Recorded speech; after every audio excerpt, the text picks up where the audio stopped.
L'acné du nourrisson, qu'est-ce que c'est? Alerte! Des petits boutons rouges sont apparus sur le visage de votre bébé depuis quelques jours. L'acné du nourrisson touche environ 20% des tout-petits, mais rassurez-vous, elle est la plupart du temps sans gravité. Mais ne paniquez pas, environ 20% des bébés présenteraient des petits boutons sur le visage ou encore au niveau des joues, du front ou du menton. Ces points blancs, présents exclusivement sur le visage de votre tout-petit, sont en fait dus à un excès de sébum. Produit en trop grande quantité, il ne parvient plus à s'évacuer par le follicule pileux et un bouchon se forme, c'est ce qu'on appelle un comédon. Les éruptions chez le nouveau-né sont souvent pustuleuses, c'est-à-dire qu'elles contiennent du pus. À ne pas confondre avec les papules, ces petits boutons rouges sont le signe d'une lésion inflammatoire telle que l'eczéma ou l'érythème fessier. La sueur ou la fièvre sont également susceptibles de provoquer ce genre de petits boutons.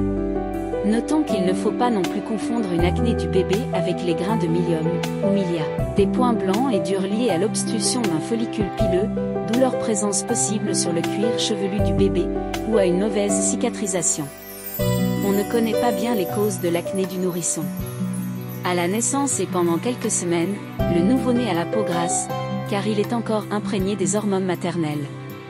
Les poussées d'acné seraient le fait de cette imprégnation maternelle, d'autant que les bébés nés à terme y semblent plus sujets.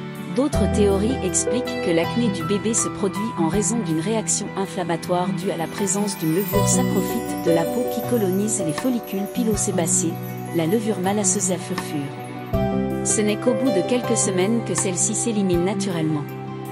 La peau de l'enfant devient ensuite très souvent sèche car ses glandes sébacées ne sont pas encore actives.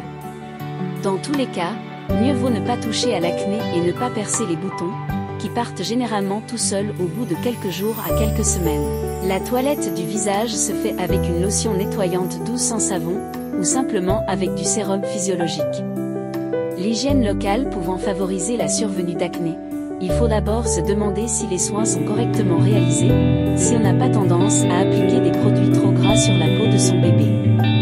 Prudence également avec les cosmétiques maison, car ils contiennent fréquemment des ingrédients comédogènes. Choisissez les cosmétiques en pharmacie testés non comédogènes, si vraiment vous voulez mettre quelque chose.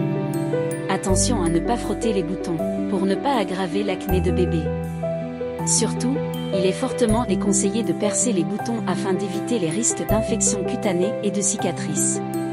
Évitez aussi les expositions au soleil, lequel est de toute façon à éviter chez le tout-petit.